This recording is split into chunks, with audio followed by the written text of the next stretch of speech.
তোমরা অন্যায়কে প্রতিহত করার জন্য আন্দোলন করেছো, তোমাদের ধন্যবাদ। কিন্তু তোমরা অন্যায় নিজ হাতে তুলে নিতে পারো না।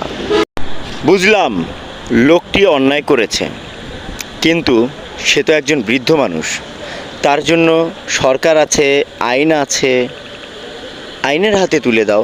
তোমরা কেন যে অন্যায় দূর করার জন্য আন্দোলনে নেমেছো, সেই অন্যায় কেন হাতে তুলে নেবে না?